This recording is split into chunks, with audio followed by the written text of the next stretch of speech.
Free Bortnite. As a group of people who don't give a shit for either company, who cares? it's the dumbest shit, because like, I can understand why Epic did what they did, because it all started, from what I think, is that they found a workaround from having microtransactions go through Apple, because Apple takes a cut of it. Mm-hmm. And because of that, Apple's like, nah, fuck you. Get off our phone. And they're like, nah, fuck you. We're the biggest game in the world right now. And then Epic lost and Apple won. And then no one cared. Yeah, well, I don't think any of us cared to begin with, but it's the talk of the town right now. Yeah, but it's literally... Go ahead. Let's be real, though. How many people actually play Fortnite on mobile, on iPhone? Probably a lot, but no one that we actually care Probably about. a bunch of kids, like, who can't afford or don't have PCs or consoles, because their parents won't buy them for them. Yeah. It's a thing where it's like, Epic's like, oh man, we're going to do a thing and now we can make more money. To which Apple's like, that violates our fucking services, your ass is getting kicked out. To which you're like, oh, but how could you? Gamers, rise up.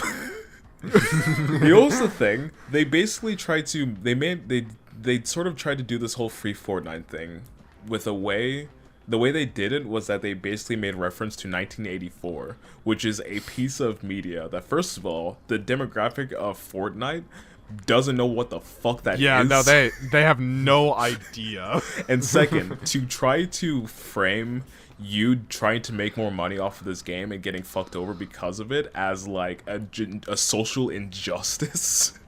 Yeah. Like, I think Epic phrased it as, we're being kicked off because we found a way to fight the man. You are the man, though. They're trying to claim we live in a society, but they are the prime example of we live in a society. Yeah. It's so fucking dumb, and it's one of those things that like you just point at and laugh. And the worst part is that there's probably people that think this is actually some big thing, like the dumb kids that are like, "Oh my god, oh, yeah. free Fortnite."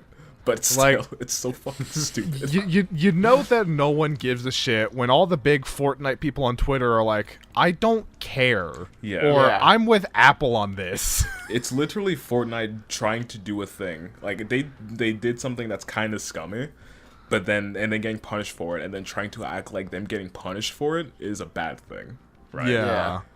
But it's also like, which billion-dollar company do you support? Because they totally care about you. Yeah, it was like literally the only people that this affects is Epic and people who play Fortnite on their phone. Yeah. Yeah. Especially now that Apple won, because Fortnite's just straight up banned from the Apple Store now. Yep. So, I'm sorry, iPhone users, you don't get to play Fortnite, because... Feel like a majority of people and play it on a console or PC now. Yeah. So it fucks up with a small demographic of people, but it's still like, I mean, it sucks to be like, okay, I like this game that I play and I can't play it anymore on this platform that's super convenient. But at the same time, it's like, it's not your fault. It's the fucking people who made it, and it's a really dumb thing. I especially loved Jim Sterling's take on it, where he's just talking about, like, literally none of this matters. No matter what happens, both companies are still going to make millions of billions of dollars. Yeah. And like, this is so insignificant in the grand scheme of things. It is literally the most insignificant thing. But the funny part is the fact that it's being treated by Epic as this big, massive thing. And I know this is like the Epic versus Apple thing, but I think it's also gone so far as to like hit the Google store, and it's just not on mobile at all anymore. Yeah. Which, you know, good for them. Mobile games fucking suck. Yeah. Man, fuck Epic. All my homies hate Epic. And at this point, it's not even hating on Epic. I'm just hating mobile games. Which is a fair thing to do. We got some, it was quote unquote big news, but it's more of just something really good to laugh at. Yeah. We all had a big good old laugh. It's the same like, the same entertainment that you get from watching something like, maybe suspect tweets on Twitter, where it's like, look at this fucking idiot. Oh God, just that's probably the best thing that's happened out of 2020 so far. Something that doesn't matter at all, and we can just laugh at it. Yeah. I still love the fact that it's like free Fortnite. It's like it's like a sketch. Yeah. God, when this originally all kicked off, Epic had a live stream going on YouTube where it was just that 30-second clip of like the free Fortnite thing playing on repeat, and I think it went for 2 straight days, and the entire chat was just hashtag free Fortnite. And that was it. It was the dumbest thing I ever saw. And the weird thing is you hear free Fortnite. The first thing that pops into my head is when I hear free Fortnite and knowing what's going on, the first thing that pops in my head is get it off the App Store so they're not tied down by Apple. But I'm just like, then they would be off of iPhone and off of a platform. So I'm just like, they could have thought of his name better. Yeah. See, this is all a grand scheme by Epic to where they're going to create their own phone, and the only thing on it is going to be Fortnite. That is a terrible idea. It's gonna be the Fort phone. It'll probably happen. The thing though is that they were trying. The reason why Fortnite was trying to say it's a bad it was an injustice was because of the fact that they're basically trying to call Apple a monopoly with like mobile games when literally they tried to do the exact same thing. Oh boy. Good laughs. Good laughs all around. Good laughs. I normally I wouldn't pick a side, but I'm happy Apple won. 'Cause fuck Fortnite.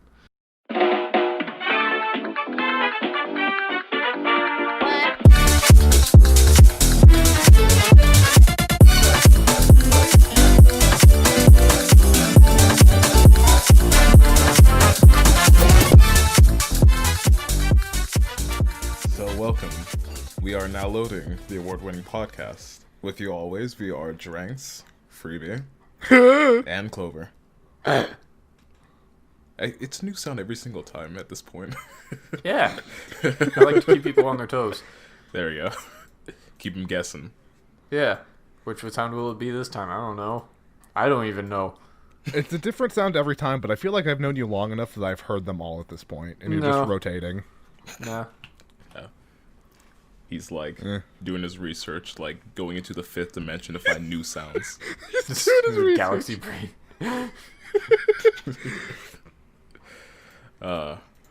So we've got things to talk about, but first, actually, you know what? First, let's ask how are you guys doing? Because it's been a while since we've done like a podcast and like anything that involves us being together for anything. It's been a while since you've done a podcast. Oh! We've recorded 2 in the time it's taken us to do this one. Oh! We great. You okay over there? Yeah. I'm saying he's burning you.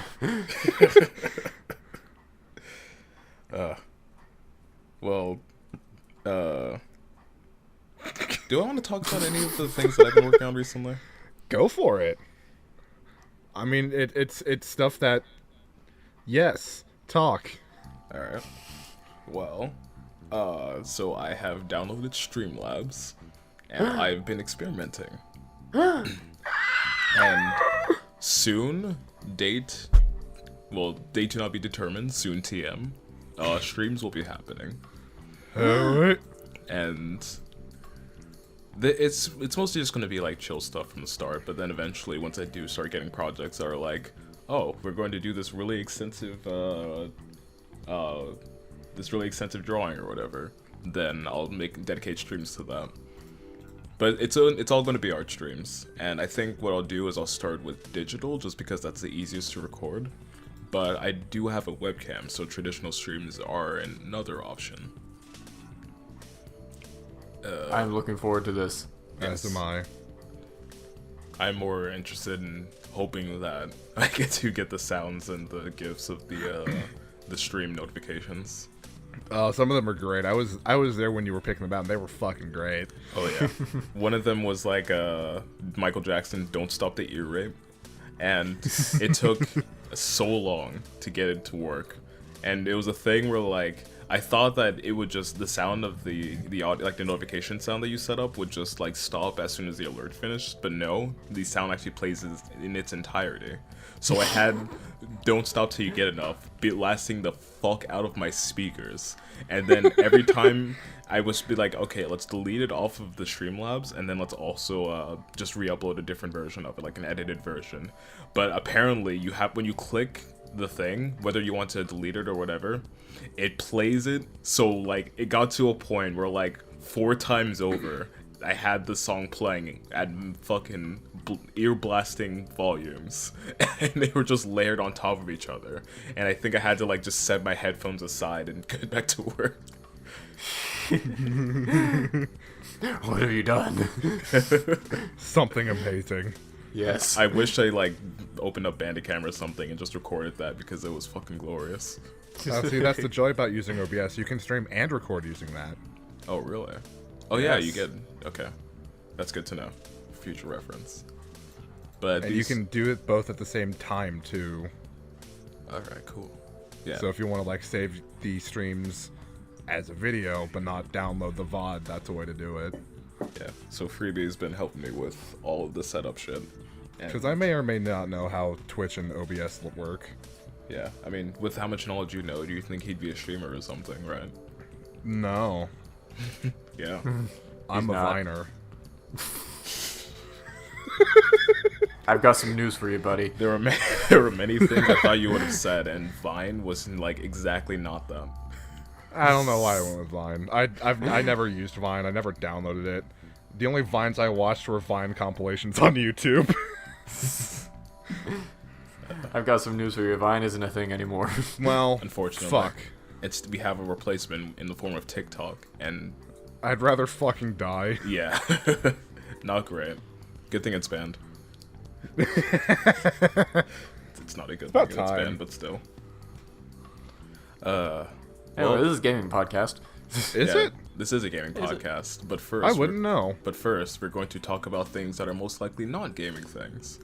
Who would like to discuss their pop-ups first? Because I think I'm going to spend a long time on mine. Hold on, let me get to them. I have one. Alright, you do it then. Do it. All right. So the GameCube is something I never had. It's something I had. Sucks to suck. Well, okay, calm down. You guys remember those memes where like it's the GameCube intro but something different? Yes. Yeah. This is kind of like that, but it's the GameCube intro but stabilized. Oh my, I know what this is. I've seen it. It fucking makes me want to kill something. I It is so, fucking like- love it. It is so It's- upsetting in the strangest It's way. so weird, but I love it. Like, they had to have like, yeah, they made it in Blender, I think. The blend file, yeah.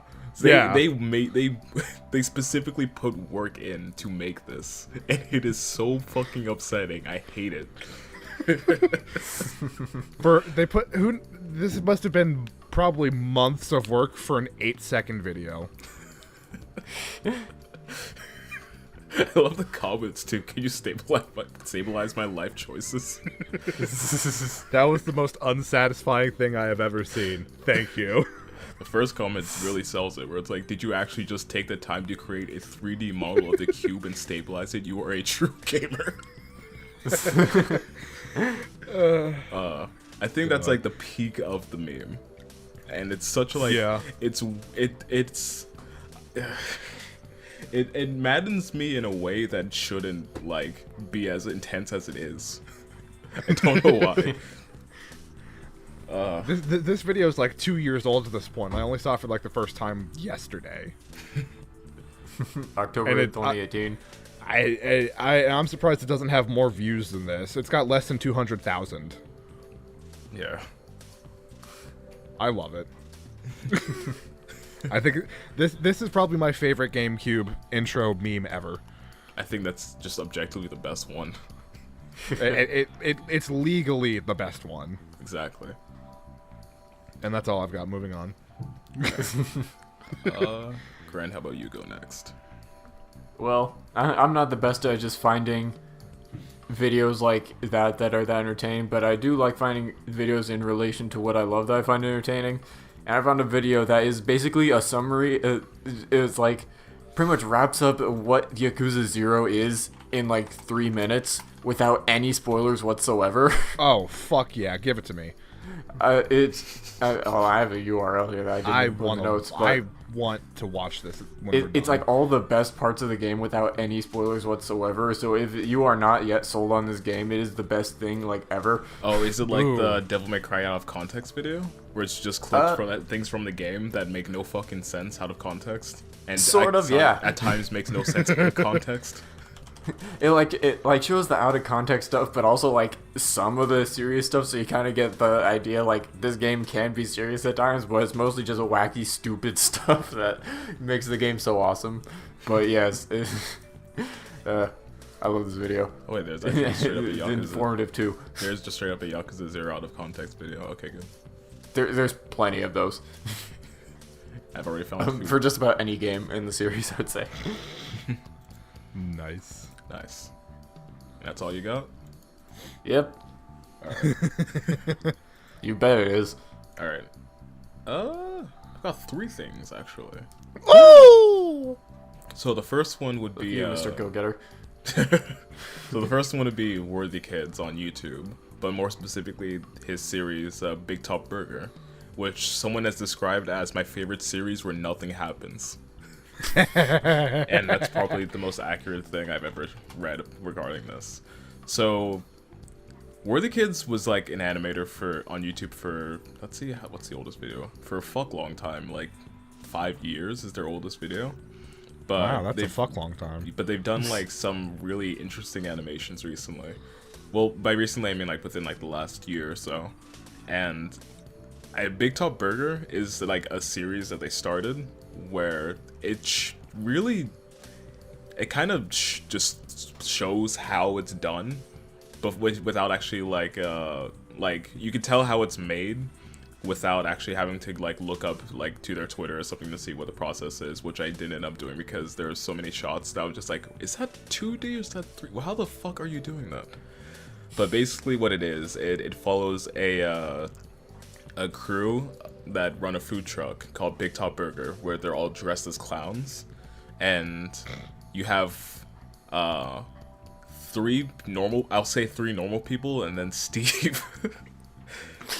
Because Steve is like sort of the reason why this series is as goofy as it is, but it's just so much fun, and it's made in such an interesting way where basically what Worthikids is doing is they are taking 3D models in Blender, making 3D models of all the characters, and then hand drawing the faces, and then some of the animations as well. So you get this sort of weird, uncanny thing where you're just like, is that 2-dimensional? Like you see like some of the ways like the camera pans, you're like, that's 3-dimensional, isn't it? But then like it looks so 2D that you're like, is that like the episode Zomburger is the one that really made me be like, what the fuck? That's okay, that's a 3-dimensional part. This has to be 2D animated, but what is going on here? It's more just like a goofy series that it's made in a very interesting way that I think is worth checking out. Sounds cool. It's super good. After that, burger. Big Top Burger, to be specific. After that, I've got Liam Triforce on YouTube, who is a video essayist that I saw like a bunch of his videos like separately until I went to their channel and was like, oh, they actually do a lot of shit that's super interesting. So, more specifically, the videos that I saw were his most recent one called Understanding the Music of Doom. And then there's also some other interesting ones. So the Doom one's something that like how the Doom soundtracks came to be is something that's really like open information. I mean, there's plenty of very specifically the one GDC talk of McGoran basically breaking down the entire process. But what Liam does in this video is that he not only talks about how it was made, but he talks about like everything that was the context behind it, and then like the specific, like he goes into specific tracks and why they specifically are so interesting. This video is the reason that I know that what track was it? I think is The Only Thing They Fear Is You uses. I don't remember if it's a chainsaw or a lawnmower, but it's like one of those things where it talks about how the interesting way or the unique way that the soundtracks came to be extends past just like the way the sounds were assembled. It also extends to the specific sounds used. Like I can't remember what track it is, but I know one of them uses a chainsaw specifically, and it sounds like a guitar. And the fact that, and when I learned that it wasn't a guitar, I was like, what? It sounds like the most doomed thing ever. Exactly. To use a chainsaw in this song. Basically, the point of the video is Mick Gordon is fucking insane. Sounds about right. Yeah. So he has videos like that where it's like things that we know of, but going farther into it. And there's also things like Manhunt: The Essential Horror Experience, where you guys know what Manhunt is, right? I think. It's the one game that was like extremely horribly, brutally violent, and it got like so much, I guess, critique from the media about being like about perpetuating violence or something like that. You know, No, this doesn't ring a bell. all right, I might be thinking of a different game. okay. But basically, what he does in this video is that he not only talks about why Manhunt is not just like senseless violence that glorifies it and encourages people to participate in it. He talks about like the specific way that the game actually approaches violence in a way that makes you feel like it talks about how essentially the act of like committing these really violent acts in the game is satisfying because of the fact that like it is basically, you know, it is like a reward in a game, but it also makes you feel disgusting because of how violent they are and because of the context in which it's actually happening, or the context in which why you're actually doing these things, right? And he basically breaks down the whole game and talks about why it works and why he believes it is an essential horror experience. It's a super interesting video. And it's one of those things where it's like, you know what? I'm convinced about what you had to say. I don't know if I'll be able to play Manhunt because holy fuck is the executions in that game fucking disgusting. But I am fully convinced that these are meaningful things that are happening in this game. Because when I've heard of Manhunt, it has only been like, That game, okay. Okay, you found it? Yeah, no wonder I haven't played. This is like an early 2000s game. Yeah, and I think it's probably like banned in like, I know it's banned in a bunch of It was countries. made by but Rockstar? yes. Yeah. And it was linked to the murder of someone. Oh. Was it? Yeah. Oh, fuck. There were two of them? Was Manhunt 2? Yeah. I recognize the cover of Manhunt too. I don't know why. I recognize the cover of Manhunt 2 as well, and I didn't actually know much about the first Manhunt. Which, by the way, Lean Triforce has a video about Manhunt 2 as well. So yeah, a bunch of really long video essays that are super interesting that break down the reasons why things work is the entirety of Liam Triforce. And my last thing, let's just go super quick, would be the Jon Hopkins album Immunity. Jon Hopkins is an electronic musician that I was always super interested in because of his last album, Singularity, where I think it was like when I used to watch Toonami back when, not even that back when, like I'd say like a couple of years ago, where they basically showed off the music video for one of the tracks, Emerald Rush, which was super fucking cool. So I came to love the album, and then recently I went back and listened to his album Immunity because I know that was considered a better album, and absolutely it fucking is. The thing about Jon Hopkins is that his sound, it's electronic music, but there's a weird quality to it that makes it sound alive, for lack of a better way of saying it. Alive. Where the electronic sounds sound way more organic than something that you'd hear from, say, maybe Deadmau5 or something, with the exception of like maybe the things that Deadmau5 has made, and while one is less than two. So this is an album that it's one of those things where it's like, you know what, I want to listen to maybe Emerald Rush every now and then, but then it's like, but then I could be listening to Immunity and listen to Collider or something like that. It's basically just an album that I think is super fucking cool and people should listen to. When you say Emerald Rush, I think of Emerald Splash from JoJo. Well, I mean, That's just the first thing that popped in my head when you said Emerald Rush. I mean, that music video does have some green in it, so it has some green and some water. So it's pretty much the same thing. It's just basically the same thing. The song's about JoJo the entire time. The main character in the main character in the music video is Kakyoin. All right. Well, that's enough of our pop-ups. Let's go ahead and talk about some video games. What are those? I've never heard of them. I don't know. You've been playing one. What? I am?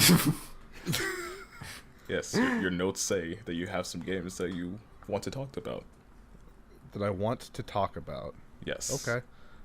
Does that mean you want to talk about them? Does that mean I'm starting? Yes, that means you're starting. Why me? Okay. Let's start with probably the game I've played the least about, because there's probably the least to it, because it's new and small and made for small children. Let's talk about Fall Guys. What do you guys? I thought know you were gonna about... say Flight Simulator. That game was not. Like, I'm game was getting not made there. For small Calm children. down. You just said a new game. You said for small children. I'm like, that game is not. The Fall Guys, yes. Yeah, dumb children playing Flight Simulator. That's what the game's made for. Well, that's how I felt when I was streaming it last time. Dumb fucking kid. I watched that, by the way. So, what do you guys know about Fall Guys? It looks fun. Super popular, and that it takes fucking forever to finish. It's like a battle royale race. Yes, and yes. It's fun. It's cute. I don't think it's worth the money, and there's not enough in the game, personally. Isn't it in early access, though? No, I think it just came out of early access. I think. Because the only reason I have it is because it was free with PS Plus last month, I think. Or it might still be this month, I don't remember. But it was free. And I'm pretty sure it just came out, so they're just giving it away for free. Okay. Which sucks. Yeah. Because that kind of makes me think that they expected the game to flop. When it did exactly not that. It's done, yeah, the exact opposite. Mm-hmm. It is a lot of fun, and I love just the way it looks, because like the design of like the Fall Guy, as people call it. I'd say it has like the same sort of appeal as something like Splatoon. Yeah, I agree. As someone who loves Splatoon, I agree. Hmm. It's colorful. It's kind of wacky. It's just stupid fun. Yeah. All things that I would say go with Splatoon, having never played Splatoon. I wouldn't say that Splatoon is stupid fun. It's just normal fun. Yeah, I'm talking like aesthetic specifically, though. Like the visual appeal of it. Okay, yeah, that's fair. I would say Fall Guys is stupid fun, though. But my problem is that there's not enough stupid fun in the game. Like, it just doesn't feel like it's done. Mm-hmm. Do you think that's because of like how long the games are? Because aren't they like 45 minutes or something like that? No. It's like fast. Well, depending on like how long you last, it's pretty. It can. I think the longest would be like 15-20. It's fast, which I love how fast it is, because I could play like 3-4 games and like, I don't know, an hour and then be done. But that's the problem. I played 3-4 games in an hour, and then I haven't touched it again. Because in that hour, I've kind of experienced everything there is to, like, all the different game modes. There's not enough variation, I would say. That being said, though, some of those games are really fucking fun, but the really fun ones, and probably my favorite game, is, like, one of the final ones, and I don't make it to the finals very often, because there's, I'm bad. You suck. You're not wrong. Because a lot of the early games are, like, I would say, like, either team-based or parkour games. I'm not good at the parkour part, and sometimes teammates are dickwads and they'll sabotage your team so everyone on your team loses. But it's like the Hexagon one, and I would equate it very similarly to, like, TNT Run from Minecraft, like the Hypixel server, TNT Run. I've seen it. It looked like Spleef to me, honestly. That's what a lot of people are saying it as, but I think TNT Run's probably more accurate. TNT Run is more accurate, but a lot of people are calling it Spleef. I call it Spleef just because people know what Spleef is, and apparently not TNT Run. That's But although speaking of that, I think Spleef is more fun. Not the point. Spleef is That's probably my favorite one, but I never make it that far. Just because I suck. Not enough the games. On Steam specifically, they had to disable names. Why? Oh, because yeah. people were being like extremely offensive and like racist and stuff with their names because they can change it because of Steam. Oh, I thought you were talking about the hacking. No, that's just like their usernames. They had to disable the names. Oh, okay. Hacking, on the other hand, is who the fuck hacks in Fall Guys? Like, what's wrong with you? The real question is, how the fuck is a game set in such a way that changing your name to some code is enough to fuck with the game? That seems like something that sounds like one of those things that you hear, and it's like, okay, that's just a dumb person who doesn't know how computers work, is trying to say how hacking is, or in this game or whatever, right? It's the thing that's an actual thing is insanity to me. And it's probably because of the fact that I know I've been in computer science before, so it's just like, Why design it this way? Why even? Why make it even possible for this to happen? Who knows? But all in all, I'd say with Fall Guys, it's fun. I don't think I'm gonna play it again unless they add more stuff. Because it is a great game. I don't think it's worth the $20 at the moment, which is sad to say. Do you think it would be better with friends? It is better with friends, because I've only played it with friends. Huh. The one time I played it with some people on PlayStation. And it absolutely made it better. But I don't know. I think my biggest thing is just the lack of variation in games. Okay. Is it like a lot of mini games, but they're all very similar? It's all mini games, and a lot of them are similar. Because there's a game where like you're supposed to, where one person has like a tail, and the person who has the tail at the end wins, and you have to steal the tail. I've seen that one. But then there's also one where everyone has a tail, and then like the one person who doesn't have a tail wins or something like that. Oh, okay. It's all fun, but it's the same thing, and I guess part of that also kind of goes with like how quick it goes, that like I see them so often because of how quick the game is. I bet there'll be updates later where they just add a ton of games. There probably will be. There probably will be. If they add more stuff, and I think it would be worth it, I might actually end up getting it on Steam, because I feel like that'd be a fun stream game. Honestly, now that I think about it, it seems like mass multiplayer WarioWare. It really does. In a way. That's a great way to... That's a really good way to describe it. Yeah. But, like, not as fast-paced as WarioWare, but it's still kind of the same thing, where it's like, you have this thing, do it quickly before everyone else. Yeah. Yeah, fun game. Not enough. Recommend it. But I don't at the same time. It's a good game. Don't play it. It's a good game. I don't think it's worth the $20 though. All right. So that means I'm buying it here soon. And I think it's only on. Is it on everything? Because I know it's on no, PlayStation. not on PC. Xbox. It's not. Just Okay. I feel like that'd be a great Switch game though. Yeah. That would be a good Switch game. If it was on the Switch, I'd buy it. No question. I would too. I'd play that on the toilet all day. All right. Grant, do you want to go next? Sure. Now, I need to decide which one I want to talk about because I have quite the list here. I'll go with what I did more recently. So, I have gone back and started playing some of the Souls games again, mainly because Tyler got me playing Dark Souls 3 again. I'm like, man, these games are fun. So I played Dark Souls 1 Remastered a little while ago. It's literally just Dark Souls. So I won't talk too much about that. But I went back recently and played Dark Souls 2 Scholar of the First Sin. What? And for those of you who don't know, that's Dark Souls 2 but made for current gen because it initially came out on last gen PS3, Xbox 360. And it's upscaled resolution, 60 frames per second. It has all the DLC, and it adds actually like some more stuff and changes around the game a little bit. It's actually kind of cool that they went to this extent for it instead of just upscaling it.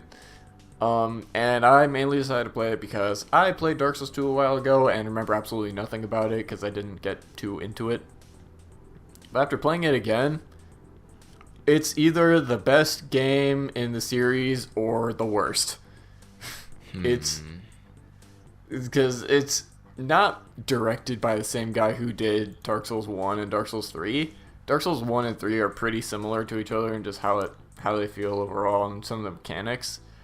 And there's some odd stuff in Dark Souls 2 that I don't quite understand, such as it takes forever to heal, like to use your Estus Flask, because normally in Dark Souls 1 you'd be walking, and if you hit the heal button you would stop and then just like take a quick swig of your Estus Flask and then keep going. It was annoying that you would completely stop, but it was fast.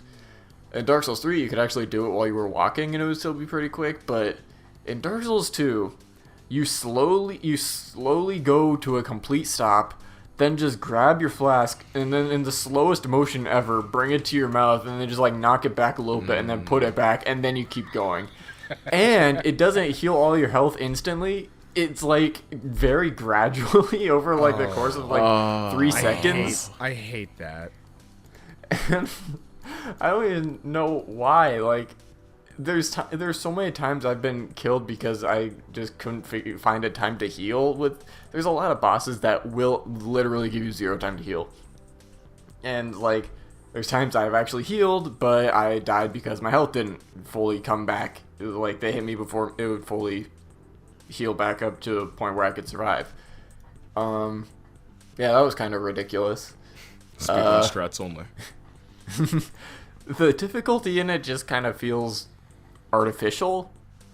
That's like it just seems like in Dark Souls 1 and 2 I'm gonna do a lot of comparisons to those, but like the enemies are placed in such a way and like the levels are designed that it's hard to deal with, but you'll learn over time how to deal with it. The solution to difficulty in Dark Souls 2 is you see this small room here, shove 12 enemies in there, go. Nice. It's just kind of like, okay, here's a room, here's 5 soldiers, here's 3 archers on top of the room that you can't get to, here's someone throwing fireballs at you, and like there's just too many enemies. Like it is so hard to manage everything that's going on. Has some okay bosses. DLC is pretty cool though. I didn't play that my first time through though, but they kind of went with quantity over quality in terms of bosses, and a lot of them are just, hey, here's 3 of these same enemies, go fight them. And yeah, and then there's a boss that's literally just a bunch of rats, and then this other rat that's the same size as the other one but with a mohawk just comes out and you just have to kill that rat. That's like the laziest boss I've ever seen in any of the games. There's a boss in it that is this exact same as the previous boss, but now there's 2 of them. And Nice. even then, they're easy because the single boss is one of the easiest bosses in the entire game. Are those like completely separate fights, or is it like, okay, you fought this guy, now do it again, but 2 of They're them? completely separate. You fight one of them kind of earlier in the game, and then kind of like midway through the game, you go into this room. It's called the Dragon Rider. So you kill the Dragon Rider earlier in the game, then you go into this room like halfway through the game, and you're like, oh, it's the Dragon Rider again. And then you look up, one of them just has a bow kind of at the top of the room. You're like, oh, it's 2 Dragon Riders. But even then, the second one will jump down hardly any way in like any time into the fight. So, yeah, it's kind of lazy. But it is fun still. Like, it has a really interesting mechanic called power stancing, and with that, you can dual wield pretty much every weapon in the game, which is something that isn't in Dark Souls 1 or 2 or 3, which I think is actually like really fun. There was a point where I kind of abandoned the build I was going for purely so I could dual wield ultra great swords. That sounds totally worth it. It was, because I one-shotted almost everything. Nice. And that was just insane. And I got this weapon called a smelter sword. And pretty much you get that from beating a boss called the Smelter Knight. or Smelter Demon, I don't know. Yeah, Smelter Demon. It's just like this giant flaming sword that would power stance that with just a normal great sword. But then I learned in one of the DLCs, there's another Smelter Demon, but it's blue. Ooh. And you can make the same exact sword, but it has magic damage instead of fire damage. And I power stance those, and I had so much fun. The Smelter Demon versus the Cooler Demon. Yeah. Freezer Demon. And there's weapons called Twin Blades. It's literally just a double blade sword. That's the only game that has those in it. And yeah, some mechanics are just super duper questionable in it, but others are just make it like so much fun. So I can't decide whether I love or hate this game. It sounds like it's a good, or like at least an okay game, but then it's a bad Dark Souls game. I would say that, yeah, it's actually like a pretty alright game. In terms of Dark Souls, it has some pretty fun mechanics, but also some pretty bad mechanics. So in terms of like the combat and stuff, I would put it in like the upper tier of the FromSoft games that I've played. But from just like how the game is made and some of just the overall gameplay mechanics, I would put it on the lower end. Alright, love to hate it, hate to love it. Yes. Alright. That's a great way to put it, actually. Alright. Alright, I guess I'm up then. Let us go back. I think 2 podcasts ago, and let's talk about Animal Crossing New Horizons. Alright, so how much... back into it? Yes, I did get back into it. How much have you guys have... I know, Aiden, you said you haven't actually touched it since like last time we talked about it. No, I haven't. Yeah. I fell off it hard. Yeah. Grant, how have you made any progress in it? It's been a very long time since I've played it, mainly because I've been distracted by other things. Yeah. Other games and that kind of stuff. But I kind of want to jump back into it because I've seen some of the stuff that they've done. Okay. What's the last thing that you unlocked? I had KK Slider's concert. Okay. So I'm done unlocking stuff. All right. Because I was gonna say I've got KK Slider on my island, so therefore I have 1. Yeah, I beat the you game. pretty much beat the game at this point. But I mostly got back into it because I saw like I don't know if it was like a resurfacing or if I just started coming across it, but a lot of people were showing off their islands and like the work that they've done and how fucking just showing the insanity of the Animal Crossing community when it comes to like actually customizing and all this shit. I remember I wish I was creative enough to do that. Yeah, I remember seeing this one tweet where like it was like basically someone made an entirely like almost like realistic like urban environment to the point where like there was an alleyway where there was like trash riddle and stuff, and someone was like, I'm convinced that people out here are just playing a different game. I've seen some where they like completely recreate scenes from various Pokemon games, and it looks spot on, and you can't tell it's Animal Crossing. Yeah, people have like recreated cities in Animal Crossing. It's fucking amazing. insanity. I've seen someone like actually make like a crowded like Tokyo street or something like that, and from all my experience seeing crowded Japanese streets, as you know. And by that I mean playing Persona 5 and Yakuza. That's a pretty good experience. Oh yeah, I mean it looks like pretty good, just like in terms of how like a street in real life anywhere would like look with everything. It would have like buildings and just like street poles and anything that you just like see outside. I'm just kind of like, you had such attention to detail. Mm-hmm. It's straight up insanity, just how dedicated and how much work people put into it. Because with me getting back into it, it's still one of those things where it's like I love making progress in it, but it's still like a little grindy. So it's not something that I can just do all day, or at least like not like consistently. The main reason, so I got back into it because I was like, you know what, I should probably get back into the game and try and make some nice design with my island. And the main thing that I wanted to do in order to do that was to actually start getting paths, which you get after getting KK Slider. And I have made paths to every single one of my buildings on my island. Yeah. So that is what a lot of my time after I got KK that's like was that takes like the most time because it takes so long to like make a decent path. It's kind of calming though. It is kind of calming though. I kind of like it. It's relaxing. Mm-hmm. But so to do that, you need to get 3 stars, and I basically at one point I got a thing from Isabel that said, hey, we now have island evaluations. Be sure to talk to me about it when you can. I was like, alright, cool. Where am I sitting at? You're sitting at 1 star. I was like, Yeah.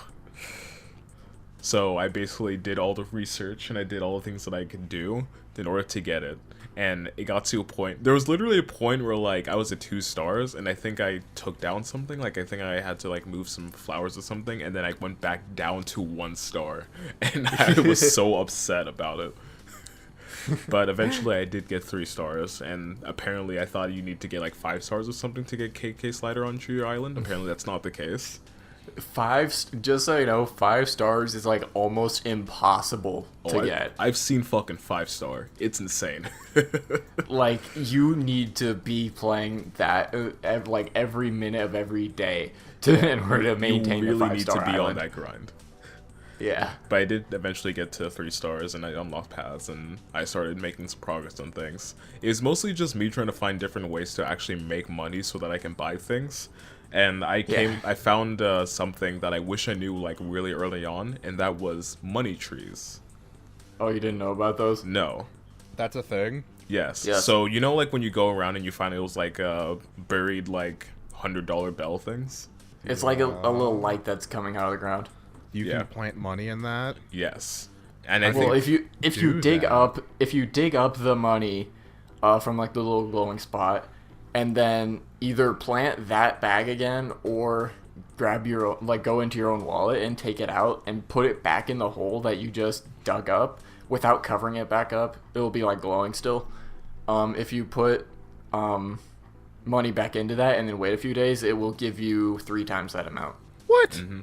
Yeah. And I think the max amount is 20,000. 10,000. 10,000. Yeah. The max is 10,000. If you go over that, it will, I think, revert back to 10,000, but there's a chance it won't.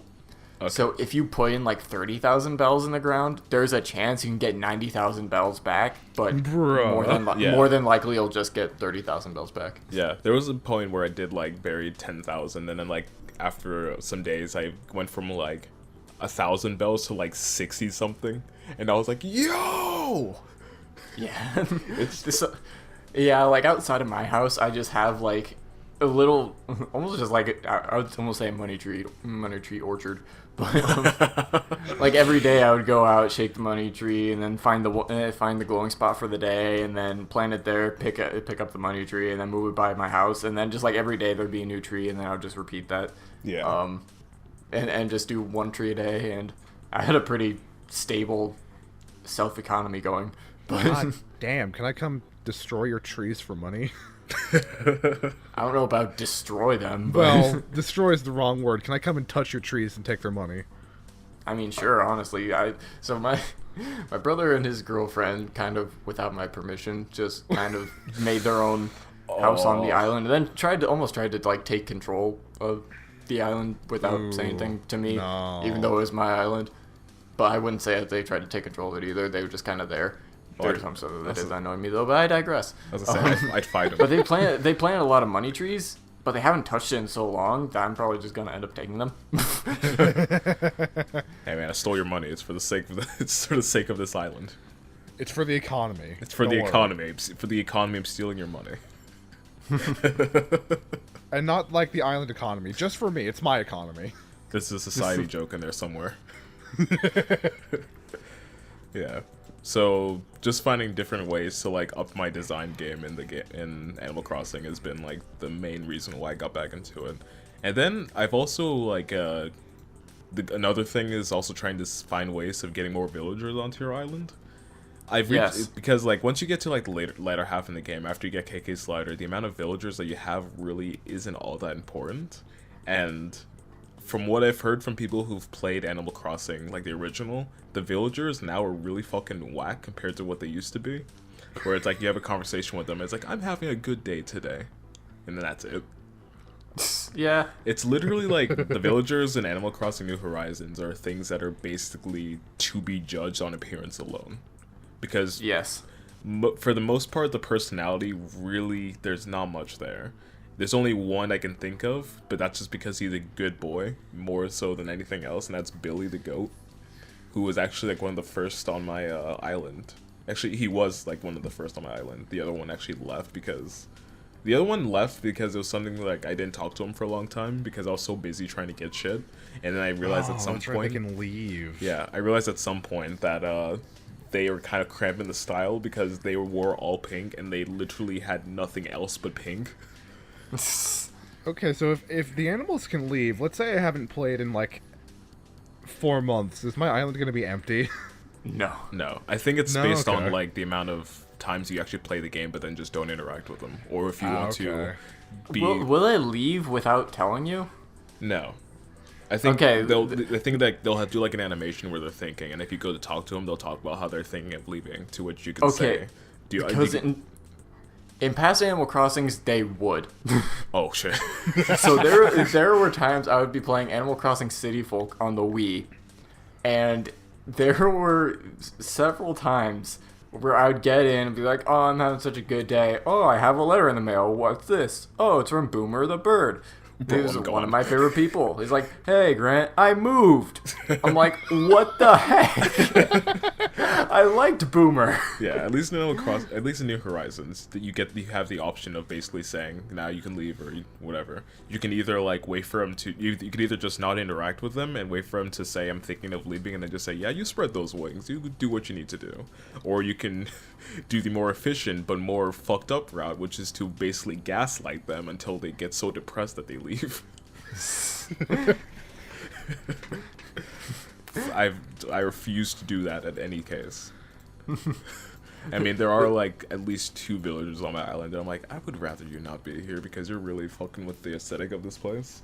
But at the same time, I don't have the strength to fucking go to Isabel and be like, yo, this person sucks. They need to leave. That's the issue with me and Clyde, the horse on my island. I mean, not that I don't like Clyde, I just kind of accidentally brought him to my island because I was just walking around and I talked to him because he was on a one of those like special expedition islands that you can go to. Mm-hmm. And I was like, hey, who are you? And I'm like, hey, I'm Clyde. And then he was like, hey, I'm looking for a place to live, and I accidentally hit the option like, come to my island. I'm like, oh crap. Oh man. But yeah, I also went to the extent of paying $20 to get an amiibo Animal Crossing card to get my favorite character from City Folk onto my island. Oh. Was it worth it? Yes. Okay. Well, sort of, actually. So, in my game, I have a pink dog named Cookie, who I had from Yes. Animal Crossing City Folk, who had just, I had met on a desert island, and she came to my island naturally. Isn't Cookie the one that loves me that hates Aiden? Yes, even though you were the one who didn't interact with her. But I have her on my island. I get the amiibo card and have a rabbit named Dottie come. That's my favorite person in City Folk. Mm. They have the exact same personality in New Horizons. They're literally like the exact same person when you talk to them. And they were like pretty, not like very different, but like they had similar, the same attitudes in City Folk as they do in New Horizons, but like their dialogue in City Folk is like almost exactly the same. Or not, and New Horizons, it's almost exactly the same. I'm still waiting for kind that of moment disappointing. that I get like an S tier villager. I had like an S tier villager come to my campsite at one point, and where I didn't have any space, I was like, Wait, which villager? I can't remember which one. I think it was what's the purple cat's name? I don't remember. Oh, Raymond? I think so. Wait, hold on a second. I'm gonna look this up. Did he have glasses? No, it wasn't Raymond. It was some. I'm gonna just look up purple cat. Bob? Is that your name? It is Bob.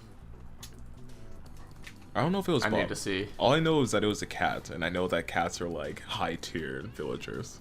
I Because don't have any, I have a makes me cat. Sad. Because I'm the cat guy.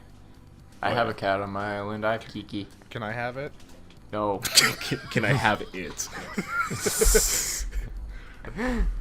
Yeah, but they're most of the the villagers I have on my island are pretty alright, except for two that just like it's one of those things where like they're like they like dress all super edgy. You're like, oh, you're my aesthetic, but you're not my island's aesthetic. But the majority of my other villagers are pretty alright, except I'm in a weird predicament with one. So I have this villager on my island named Chester, who is a white and blue panda, and who has like a really beautiful like Chinese inspired house. And I remember them coming to my island and being like, oh, you're pretty fucking cool. In fact, I love the way your house looks, so I think I would like you to stay. And it was like the reception for them was pretty positive, like throughout the entire time they've been on my island. And then one day I go into the Able Sisters fashion shop, the tailor, and I find Chester there, and I was like, oh, hey, I'll talk to you, because I know that if I don't talk to you, you might consider leaving. So I talked to him, and he said something along the lines of like, oh man, I just love like finding new clothes to wear. Sometimes I like to wear other people's clothes and to pretend to be them. Oh. And I sat there for like 10 fucking solid seconds just being like, I should just go to Isabel directly and be like, yo, this guy's a freak. Oh, you think that's freaky? I have had someone, his name is Tex, he's a penguin. I have talked to him in his house. He has a drum set in his house, and he's like, oh, I love to play music and all that kind of stuff, especially when I'm in my basement. First of all, he doesn't have a basement. But he's like, I can be really loud down there. Do you know that no one can hear you scream from my basement? Oh my fucking god, I had a villager say that too. And I took that, the thing though is that I took when I had a villager named Graham, well I have a villager named Graham, who said the same sort of thing, and I just took it as like, okay, he's just this weird ass dude because he talks about watching kung fu movies, so I imagine that he just like screams as he's doing all these punches and kicks. So in that case, you're like, okay, I can see where that's a weird way of phrasing it, but at least I can see where you're coming from, right? But with Chester, it's like, okay, no, you're a fucking freak. Literally no sane person does that. Oh god. But so far, island development's been pretty alright. I've finally funded the second bridge on my island. Which is a nice little wooden bridge, so now I can actually move, which I really needed because I need to start moving some houses around because the placement of a lot of the houses are really garbage. Where it's like either way too close to the town hall, or they don't actually fall, or they like stray way too far from the paths I'm trying to make. But overall, Animal Crossing's still pretty good. Yeah. I need to definitely get into it again, because I think I probably have like a bridge project or a ramp project that I still need to finish. Yeah. It's been unfinished in my village for months at this point. Jesus Christ, I forgot I had night vision goggles. Oh, you're playing it right now? Yeah, you guys talking about it made me go and get my Switch just to walk around my island. I look stupid. I'm wearing a face mask, I have night vision goggles, I'm wearing an apron with a blue shirt, and it looks like I don't have pants on. I've reached a point in Animal Crossing where my character dresses better than I do, and I don't know how I feel about that. After this, we should just get on Animal Crossing and go to each other's islands. Yeah. Even though nothing new has happened on them, really. Mine has been totally a lot of Nothing's stuff. happened on mine, so let's not even worry about mine. Let's I think do the last that. time I played is when we went to my island. Yeah. Let's do that, though. Yeah, I'm down for that. I've been wanting to see what Keisha's been doing. Alright. I'll warn you now. Some parts look like fucking garbage, but we'll see, we'll see what the strat is. My museum is now open from last time, because last time you went to my island, it was closed. Oh yeah. But now it is open, and the fossil collection is complete. Ooh, Yeah. nice. I have all the fossils. Nice. Brag about it, why don't you? Alright. Let's talk about the next game. Who's next? Ian, do you have anything else? I got 4 games. Alright, talk about one. Let's keep on the topic of Nintendo, shall we? I recently finished Pokemon Shield. Oh, you finished it? Well, the main game, I should say. Okay. I finished the main game and most of the post game. And I would say I enjoyed it more than I thought I would. But nowhere near the level of, like, Gen 4. and like Yeah. the games that came out at that time. Yeah, that's like the main complaint I've heard about new Pokemon, is that they're good, but they're not nearly as good as like the old stuff. Yeah. And to be fair, I haven't played Pokemon since Gen 5, but... And I didn't even care for Gen 5 all that much. But it's just not as good as it used to be. It looks amazing because it's on the Switch and has 3D graphics. But it's just... I don't know. I've got some complaints about the story, which... I don't know if I want to talk about that, because it's not really that big of a deal. It's just one thing that misled me pretty hard. The post game is all right, kind of interesting actually, but it's really just one thing where you go to like all these different places, fight one Pokemon per place, and then leave. And that's about it. The post-game does end with you catching the game's legendary Pokemon, which is pretty cool. Which is something that I questioned, because in most games you catch the legendary Pokemon before you take on the champion and beat the main game, but not in Sword and Shield, apparently. I think the name of the Shield Pokemon is kind of stupid. What is it? What is it? Zamazenta. Yeah. Or Zamazenta or something like that. Yeah, It just it's doesn't sound as cool as it could be. Yeah. I mean, the design of it is pretty cool, but the name is kind of doofy. Kind of doopy.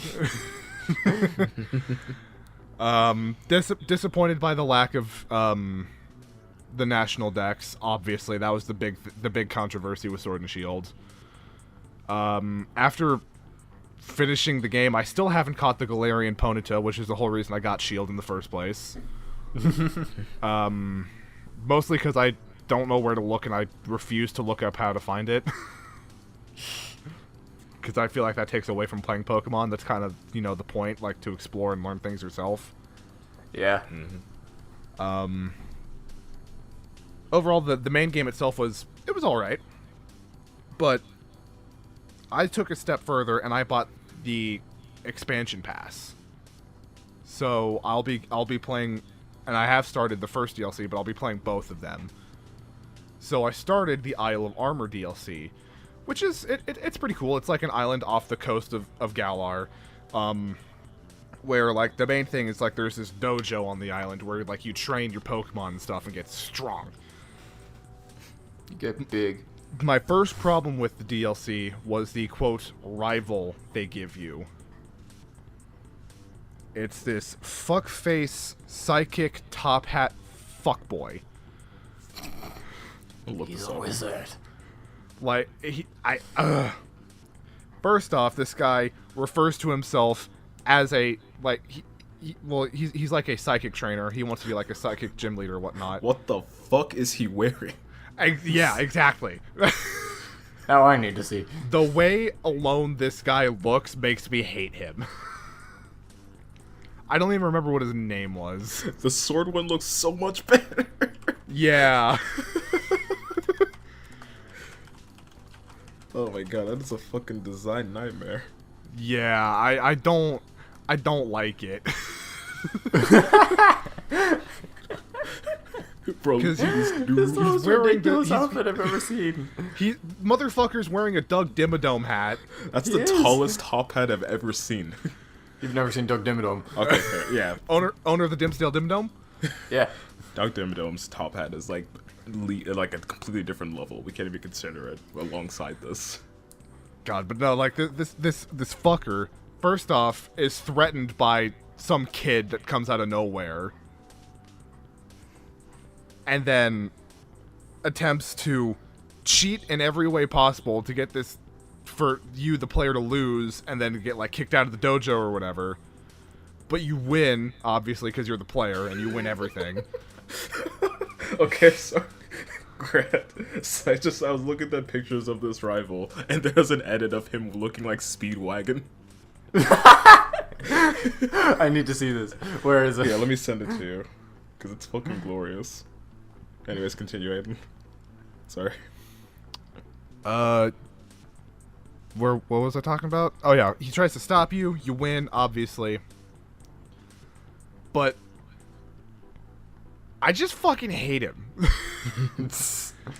I don't like him. The rest of the DLC is fine, or from what I've done so far, it's fine. Because after you beat I assume I haven't finished the entire DLC yet. If so, it took me 20 minutes to do it. Your Pokemon. That was an amazing edit. Okay, I need to. I don't know what you're talking about, but I want to see it. It's just a reference. Yeah, I'll send it to you and send a reference picture of who he's talking about. Okay, I'll look at it later, but I want to see it. Okay. I'll send it to you now, though, but you can look at it whenever. Your Pokemon can follow you around, like, outside your Pokeball, kind of like how they did in, like, Heart Gold, Soul Silver, like, those games. But only on the Isle of Armor, I think. I don't know. Maybe. After you beat, like, the dojo or whatever, you get this little cute bear thing called Cubfu, I think is what its name was. It's cute. Probably the most important part is that I got my fucking Bulbasaur. Because they give you a choice between Bulbasaur and Squirtle, and you can keep it. And why the fuck would I not take Bulbasaur when Bulbasaur was my first ever Pokemon? Yeah. And those are special because unlike non-Galar Pokemon, they can actually Gigantamax and have like the altered form or whatever when they do that. Because any Pokemon outside of Galar can't do that. Okay. They can only Dynamax or whatever. But so that's cool. And so far, that's really about it. The other DLC, which isn't out yet, I think that comes out next month, is probably the reason why I got back into Shield, is because there's a long list of legendaries from other games that are returning that you can catch. And on that alongside Galarian form legendaries, like there's Articuno, Zapdos, and Moltres, but they're like a Galarian form. Which is, I don't remember exactly how they look, but you know, they're different, which is cool. Because I think those are the first legendaries to have like a different form based on their region. Oh. And then they're adding 2 new Reggies. But he Reggie left Nintendo. It's there's a dragon and an electric Reggie. I'm sorry. I'm glad that we're on the same page, Graham. Yes. I didn't even hear what you said, and I'm happy I did. I said Reggie Fils-Aimé. I said Reggie. I said, but he left Nintendo. God, He's back. I hate you back.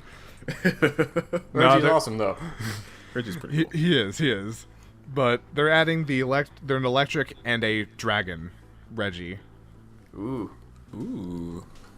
And then, like I said, the long list of returning legendaries, which is what attracted me to the DLC, because it has my 3 favorite legendaries, which are the Creation Trio from Gen 4. Oh, nice. Creation Trio being Dialga, Palkia, and Giratina. Those are my favorite legendaries. Yes. But the list is way longer than that. And I don't actually... That's the only thing I know about the other DLC, and that's why I'm playing it. Literally just for Dialga, Palkia, and Giratina. So That's fair. They're pretty good legendaries. they are. Yeah. They are. Then there's other small things, like there's new... I remember Fuckface Rival gave me this thing that said, here, take this to, like, the clothing store, and you can look as good as I am. So Do you want to look like him? No, I don't. So I assume the DLCs also add, like, new, like, clothing options that you can buy at the stores, which is cool. That's something I like about Sword and Shield, is how you can really customize your trainer. I mean, I would get his hat just to look stupid.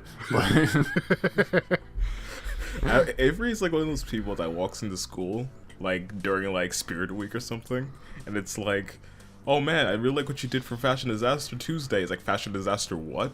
What are you talking about? Oh, I totally forgot. My favorite part about the DLC. Like the master of the dojo for Armor of Isle. His name is Mustard. And he's just an old guy, and he's fucking funny. Excuse me? What is the clue? Colonel Mustard? His name is Mustard. Is he in any way yellow? No. What the heck, then? Well, I mean, he has, like, a yellow thing around his waist, but he wears, like, a green jacket. Something's not right here. It's so... He's got some strong eyebrows, though. He does. He Those are really some do. Powerful eyebrows. I would take that as opposed to Averio Speedwagon. Yo, Speedwagon. But yeah, he's like the master of the dojo. And he's cool. Oh, and the Slowpoke are really fucking fast. That's an oxymoron right there. I assume it's like oxymoron. the Galarian Slowpoke, where not only do they look different, but they're also fucking fast. Because one of the a whole bit from the story is, hey, go catch these Slowpoke. But these Slowpoke are like the fastest things you'll ever see. Oh, so it's an ironic name. Okay, gotcha. Yeah. So I mean, I think I'm finally enjoying Pokemon again. But to be fair, the last Pokemon game I played was Let's Go, and then the last one before that was Black. So Yeah. it's been a while, and Let's Go wasn't great.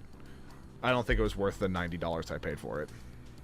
Right, it Why'd was you pay fucking 90? expensive, Oh, you wasn't bought the it? special. Yeah, controller, yeah, didn't you? I got the Pokeball Plus, which the Pokeball Plus was worth it because it's just cool, but the game was not. It's like one of those things where it's like, okay, this is cool and all, but why do I have to buy this other thing that I don't care about? Yeah, I don't want the game. Just give me the ball. I mean, I guess I did get a Mew out of it, but because all Pokeball Pluses come with a free Mew, and I don't know why, but they do. I'm not gonna lie, I still kind of want to play Let's Go just so I can pimp out an Eevee. You know, that's fair. To me, that's enough reason. That's so I fair. can have an Eevee ride around on my head. There are That's fair. rumors that a Let's Go Johto game is going to happen soon. But I might skip that one because I didn't really care for Gen 2 all that much. I mean, it was cool, but it's not like Gen 4 or anything. I feel like I should be into Pokemon, but I'm honestly not. Even though I like Eevee, I just for whatever reason can't get into Pokemon. I've tried. You know, that's I fair. don't get very far. That's fair. I get it. I think I it's like Eevee because Eevee's adorable and can be all kinds of elements. yeah. I think it's because like the later Pokemon games are like leaving old fans with a lot to desire. Yeah. At least that's the reception that I'm hearing. I will agree with that because I've played Pokemon on and off since Leaf Green came out, and I don't remember when that came out, but that was on the Game Boy Advance, and I've been playing that off and on since that came out. And I don't like the newer stuff. Well, I mean, I like the newer stuff, but it's not as good as the older stuff. Yeah, I think that's fair. You don't like the Pokemon that's literal trash? I didn't say that. That being said, it's not my first choice, and I've never caught one, but that's unrelated. Trubbish and Garbodor. That's what they're called. Yeah, I think that's what they are. I don't fucking know because I don't care. Because I'm gonna go throw a ball at trash because that sounds like fun. Yeah. Yeah, that's all I've really got on Pokemon. Alright. For now, anyways, until I finish Armor of Isle and the next DLC comes out, then I'll probably talk about that too. Alright. Grant, you want to talk about Yakuza? You bet I do. So, for like, what is this, the third time in a row I have Yakuza? I think it's been a new Yakuza game every single time too. You need has. to slow the fuck down. These games are so much fun though. But cannot you're the stop. one who always says that you don't have time to play games. What? Grant saw a car that said Yakuza, and then he took the brakes and he ripped them off. I mean, that about sums it up. But yeah, I beat Yakuza Kiwami too. That game is actually insanely fun. to play. Like, I don't even, I mean, of course, same as the other two that I played, it's good, it's very fun, it's awesome, but it does something different from Zero and Kiwami in that Zero and Kiwami are in the same engine, they look almost identical and they play almost exactly identical, but Kiwami 2 goes into something called the Dragon Engine. It's a totally new engine. Fuck. It's a totally new, well, first of all, in Japanese, I don't even remember what it's called, but translated to English, it's called Like a Dragon. That's what the whole series is called. So that makes sense why it's the Dragon Engine. But it makes it so much more fun because while in Zero and Kiwami, it's divided up into like 4 fighting styles that you can use. But in Kiwami 2, you only have 1. But they added like so much more like they added physics to so many more objects in it. So if I'm just like running around or something, I can just like run through just like a bike rack or something and knock over all of the bikes. Like it's something you couldn't do in Zero and Kiwami. Oh, that's or awesome. Or in the middle of the fight, like I can pick up someone and just like chuck them into like this, like a bunch of signs, and then they'll like explode and that kind of stuff. It's just like it looks so cool. And they added the ability to seamlessly walk into buildings without a loading screen, and you do not know how amazing that is. Surprised there were loading screens upon walking into buildings. Well, it's because they're like so detailed inside that you need to like load in everything. Oh, okay. So like if you were to walk into a convenience store in Zero and Kiwami, it would take like it'd only be like a 2-second loading screen, but it would still have to load it all in. But in Zero, it's so amazing just to do that because you actually get to like see some of the interior of buildings and how exactly you get to the room you're going into. Because there's times in Zero I'm like, okay, I went to the front of this building, how did I get to this place? But in Kiwami 2, takes place in the exact same place as Zero and Kiwami, but it's like, oh, I go up these stairs, then go down this hall, then I'm in this place. Okay.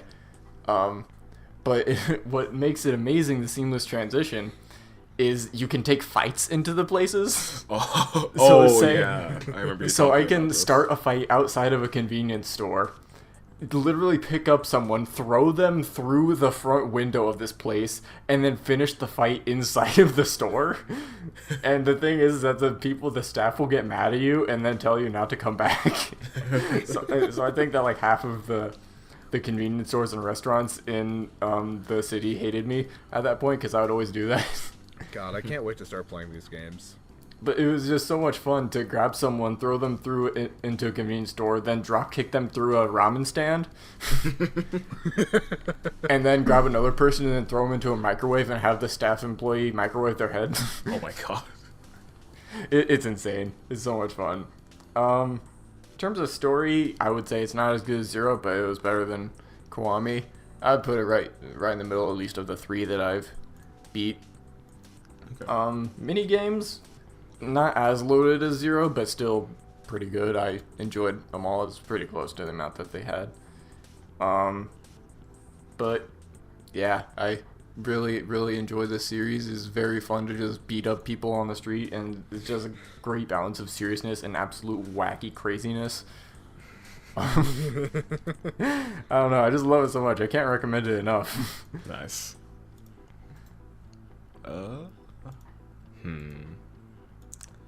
Let's talk about. First, though, I do want to add on to that. I have started okay. Yakuza 3, and it is a remaster of the original, and it's not a remake of the original like Kiwami and Kiwami 2 were, so it has already seemed very dated. I only started it last night, but I can already tell it is quite dated. Because there is no, like... you just run everywhere instead of having, like, kind of an analog speed, you know what I mean? Okay. Or like if you barely tilt up on the stick, you won't just like walk, you're just like sprinting everywhere. That just kind of shows. Yeah, that just kind of shows like when this came out, it was very early, like PS3. But yeah, so I'm continuing the journey onto the 4th game. Okay. Care if you talk about the next one? Yep. I'm ready. Alright, I'll do 2 combined with each other because they're both fairly small. Well, one of them, the first one especially, because I literally just started like yesterday. but I started playing Coffee Talk. So this is But a what game. if I don't like coffee? Well, then you just die, I guess. Yay! All right. So first things first. It does one of those weird things where it's like it takes place in the modern day, but like the modern day in this is like extremely different from the modern day in the game, or in real life. So like I opened up like the game, like I started the game, and it said that the year is 2020. I was like, But the premise is that it takes place in a world where like fantasy creatures, like I don't want to say creatures, fantasy people like elves and dwarves and orcs, they basically come out of where they originated from, and they've integrated themselves into society, whether they be like inventors or whatever may be. But these creatures now exist within the same space as humans and the same sort of environments and acting in the same way. And you play as a coffee shop owner. And the point of the game is to basically serve these people coffee, and then also getting the opportunity to hear their stories about like what they may be, like their dreams and hopes. The first person you talk to is Freya, who's I don't know if about the only human, but she's the first human that you talk to, and she's basically your closest friend. And you have a conversation about like her goals towards like wanting to write a novel, and then like how that is playing with her job as like in a publishing firm. And then you eventually go on to serve other creatures. Like the first non-human creatures are a succubus and an elf who are dating each other. But then as you like after you serve them their coffee, you basically have you get to watch as like you sort of get to experience the situation of their relationship, where it's like they love each other, but their families don't want them interacting with the other specific race. And it's such like it's weird to say like you're seeing like real human emotions, because these aren't exactly human, but you're seeing really like stories that seem incredibly real. And it's all within the lens of just a person who's serving people coffee. It's one of those things where it's kind of like, I never actually played it, but like Papers, Please, where I was just about to say that. Yeah, where it's telling it's giving you a very convincing narrative, despite the very simple game mechanics. Yeah. As far as game mechanics, it all is like super bare bones, where it's like, hey, I'd like to have this kind of drink, or I'd like to have this specific drink, and you have a phone, and you get to look up the recipes, and you just choose the things, and then you serve it to the person. I call this game the game best played with a drawing tablet, because you can actually make coffee art when you make some of the lattes and cappuccinos. Oh, that's awesome. It was literally like, hey, I would like to have I think he said like something strong with milk, and then I was like, I was like, all right, cool. And he's like, make sure to make some coffee art with it. I'm like, oh, I'm gonna go grab my Wacom, and I'm just going to. So be honest. How long do you spend on the average coffee art? Longer than the actual drawing of it. It doesn't take that long, but trying to figure out what the fuck to draw is a thing. The strat that I'm going with is basically making surrealist art on it. Because then it's like, okay, well, if I'm trying to make a flower, oh shit, that doesn't look like a flower at all. Something like that. But the guy like insulted the first coffee art I did. He's like, you call this coffee art? That's cute. I'm like, you motherfucking piece of shit. I took time to make that. But obviously it's not about the game mechanics, it's about hearing the various stories. I think like the game opens by talking about like how it takes place in Seattle, and it talks about how everyone in the city has like their own hopes and dreams, and it's basically touching on the phenomena of telling your hopes and dreams to like a complete stranger. And it's a very, very calming game. It is, despite the fact that the narratives, I mean, I've only experienced like the story of the succubus and the elf thus far, but it's very relaxed, and it's such a thing where it's like, it's my new like what's the word, antidepressant game, because Animal Crossing took that initially, but this one, it's like, it's basically exactly my aesthetic, right? Because, it takes place in a coffee shop, and it's all about serving people coffee and hearing their stories. So it's something that is very much casual, but I like that it's something that is also going out of its way to tell like compelling stories. So I just started it, and I'm hoping to play more of it because holy shit, this is a very aesthetically pleasing game. You describing this reminds me. To me, it sounds like a combination of Papers, Please and this Flash game that I used to play. I don't know if any of you know it, but it would be called. It was a series of Flash games called like Papa's Blankeria. It was like Papa's Burgeria, Papa's Pizzeria, Papa's Freezer, and like all this stuff. You just like make this food for people with specific like, ingredients and recipes and that kind of stuff, just how they would want it. Okay. But there was like nothing to it other than that. But it was still super fun. And it feels like if you just took that and combined like how a story in Papers, Please is told. Mm-hmm. There is actually an endless mode in this game, so I'm assuming that that's also like appealing to the just sit back and make people coffee thing. That would literally be like one of the Papa's games. Yeah.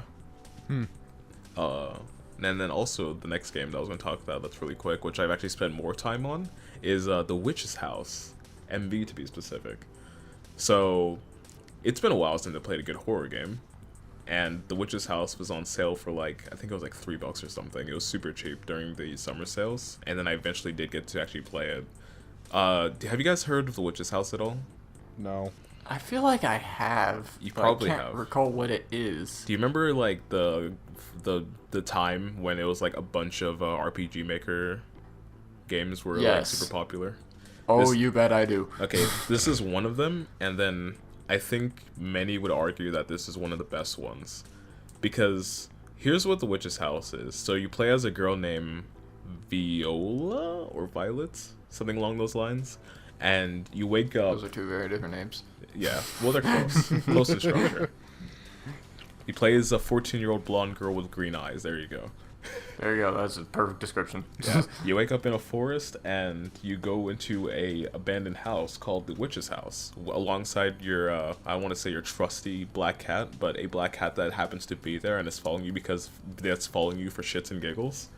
But you go into this house and literally, so the game, all right, let's see, here's how else to describe it. Let me basically lay down what the game is like with the first puzzle that you solve and the way that it approaches the horror of the game. So you walk into this house, and the first little area that you get to explore is like a hallway in the middle. Then there's a room off to the left, and then there's 2 rooms off to the right. And what you have to do is, okay, I'm trying to find the best way to go about talking about this. So here's what happens. I go into the first room on the right, and I see that there's nothing in the room but a note and a teddy bear in a box.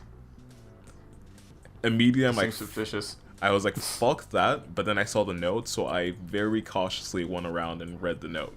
Then that gives you the first hint as to what you need to do to get into the next area, because on the room to the left, there's a locked door. I go into the second room to the right, and there is a desk which has like a diary that you can read, and then it also has a bunch of presents and a teddy bear. So I go up to the teddy bear and I get the option to pick it up, to which I do. As I'm trying to leave the room, one of the presents falls over. That is like, okay, I guess that's your small jump scare thing. So I go out, and then I go, the note in the first room basically said that there needs to be 2 teddy bears in the box. So I take the teddy bear that I have, and I try to put it in the box, and it says that it doesn't fit. I remember that in the left room, there is a table with a pair of scissors on it. So I go to the table, I take the teddy bear, and I get the option to cut off the teddy bear's limbs. I don't want to do it, but it must be done. So, 4 snips later. So 4 snips later, I now have a teddy bear torso. The scissors, after doing that, are actually now covered in blood. Oh, of course. And then as I try to leave the room, there is a smack on the wall that leaves a paw print with blood. You awoken Teddy. I have awoken Teddy. So I go back to the room with the box with the teddy bear in it, and I put the torso in there, and then something unlocks. So I'm like, okay, I guess I solved the puzzle then.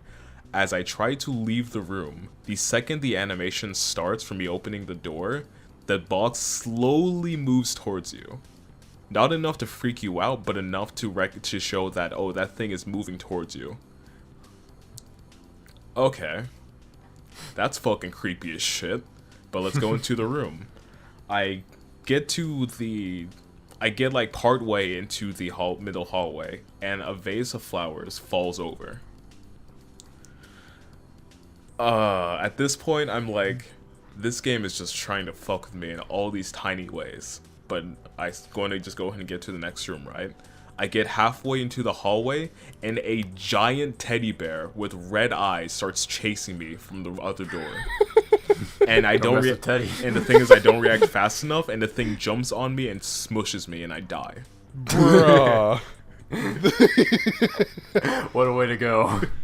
That's how I want to go.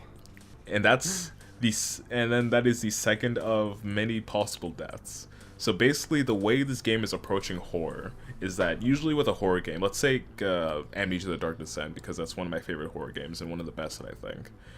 The horror of that game is the fact that there is a monster that is out to kill you. And the goal is to basically try to avoid interacting with it, and if you do interact with it, to run and hide until it pisses off, right? With the Witch's House, there is no one monster. There's no one thing that can kill you. Literally anything can kill you, and you don't know what it is, and you don't know where it will come from. So every time you enter a room, it becomes a question of what in here is going to kill me and how. And some of them can be obvious, like you find like a soup with like a bowl with that's made with like it's like shaped in like a skull, and it has like a green fluid in it, and you get the option to drink it, and it's like, okay, if I drink that, that's going to kill me, right? But there was like another bit with like the next puzzle where I walk into a kitchen and I hear like a tapping noise, and as I get closer, as I get deeper in, I see that there is a floating knife that is just chopping a cutting board with nothing there, and I was like, that knife is going to fucking stab me. It basically makes it so that it fucks with your expectations all the time, and it will do the tiniest little subtle things to mess with you. And then when you do eventually get to like a bit where you're getting chased by something, you don't know what the hell it is. Like the teddy bear one is an exception because of the fact that it sets it up from the very beginning. But then it can be like, okay, now there's a giant skull chasing after you. I don't know what the skull has to do with anything, but it's going to kill you if you don't fucking run. Soup.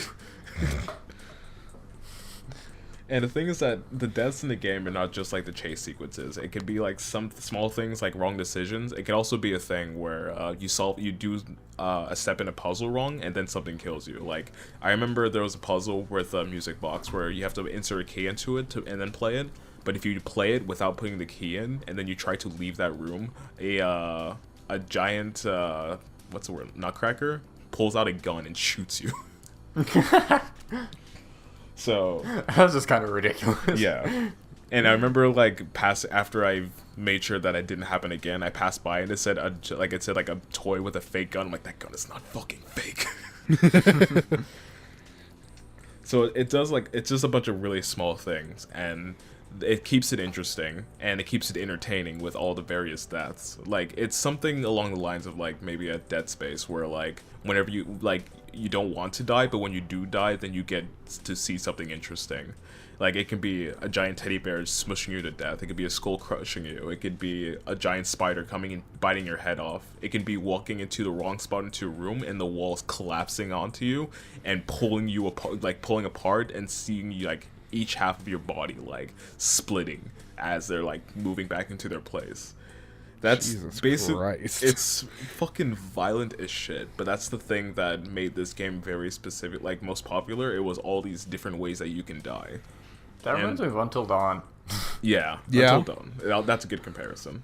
Like, I mean, I never played Until Dawn, but I was always looking at all the ways that you could die, because I'm like, oh, that's so gross, but so interesting. Yeah, like I said, it's like the same reason why I like Dead Space, where it's like you don't want to die, but when you do die, then you're going to be like in awe of like how interesting it was that you died. Yeah, right? like, You're like, oh.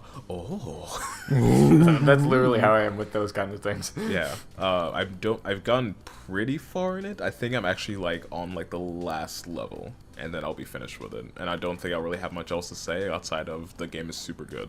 So if you love horror games, then I think this is one that needs to be played, because this is like one of the best ways that you can approach horror. And wow, I can't wait to not play it then. It would be an excellent stream game, come to think of it. Fuck. Why would you say that? Now I feel like I have to. You know exactly why I said it. You know, I've actually thought about going back and finishing Amnesia, but streaming it. Mm-hmm. I would probably stream this before Amnesia, just because this is a lot shorter. Not only is it shorter, but you told me you'd join me for Amnesia, you fucking pig. I'll join you for this one, too. I'll fucking do it I don't twice. want you in Discord. I want you sitting next to me. I want you here in person. Are you down to do that? It will be done. Because Good. when he decides to nope out of there, he needs he needs to take out the person who told him to do it. I just want someone to hold my hand. This is what's gonna happen. I'm gonna wait for like a moment that's super fucking scary. I'll be like, hey, can you give me a second? I need to go use the bathroom. I'm not that stupid. I'll just pause the game and wait for you to come back. Damn it. I'll be like, nah, it's not that scary though. Nothing happens for a while. I won't like, oh. fucking trust you. Why would you tell him? Yeah. Especially now, I definitely won't trust you. Because I'll forget. You're so right, though. You know I have the memory of a goldfish. I'll forget this by the time we're done recording. Yeah. Alright. No. Aiden, I think you're up next. I am.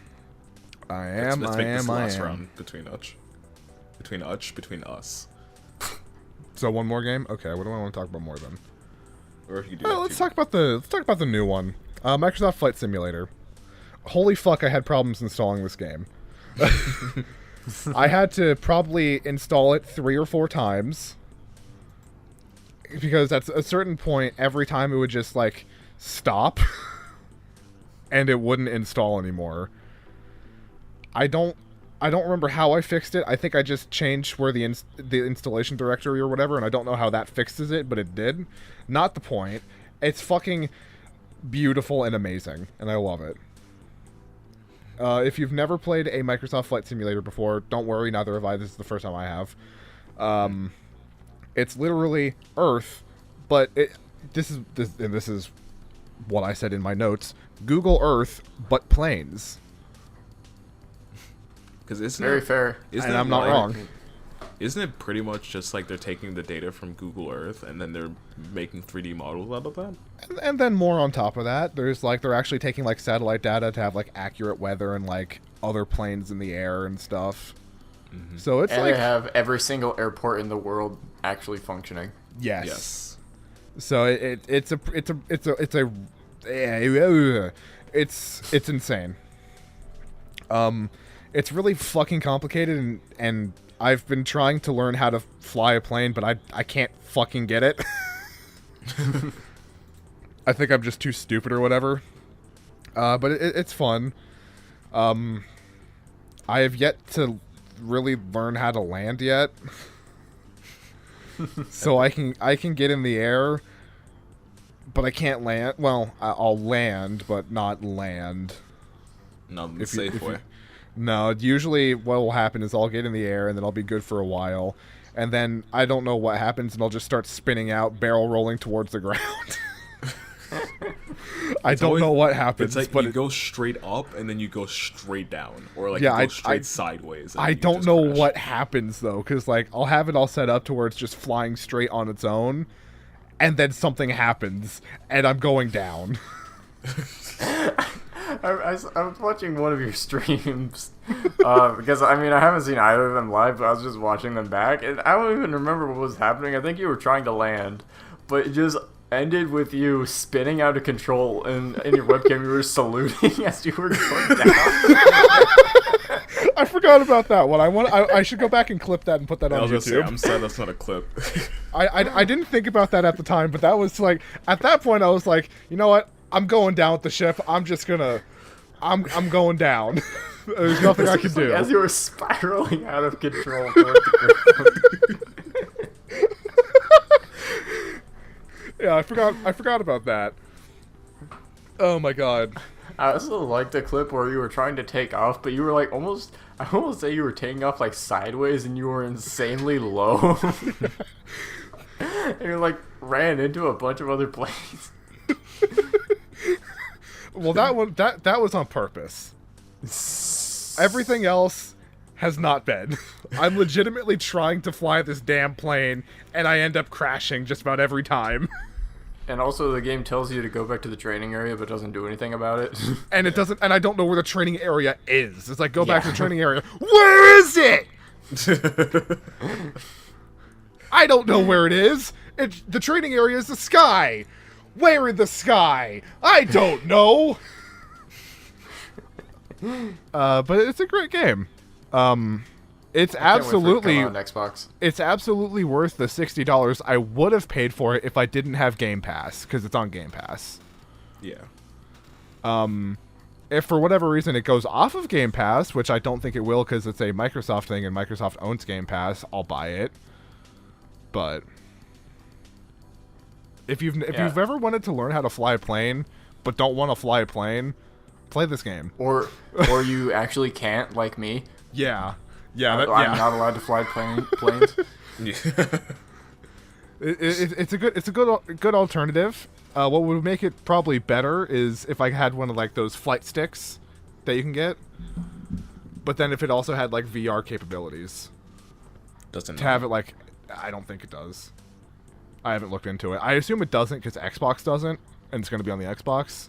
Okay, maybe I'm just mixing that with Squadron, because I know there's Squadrons does. Yeah. And you might be also thinking like No Man's Sky. I think No Man's Sky does too. Does it? I had no idea. I think. No Man's Sky VR. But yeah, well, shit, it does. Okay. Oh, I can't wait for Flight Simulator to come out on Xbox, but they haven't released a date yet. Which is confusing, and I'm so sad that you're missing out. Yeah. And what stinks is that they already have full controller support for PC. Yeah, because that's how I started playing the game: half PC, half keyboard, half controller. He's rocking the hybrid setup, and I regret it because I didn't. Because the second time I played it, I switched to just keyboard, and I didn't know what I was doing, so I had to relearn the game.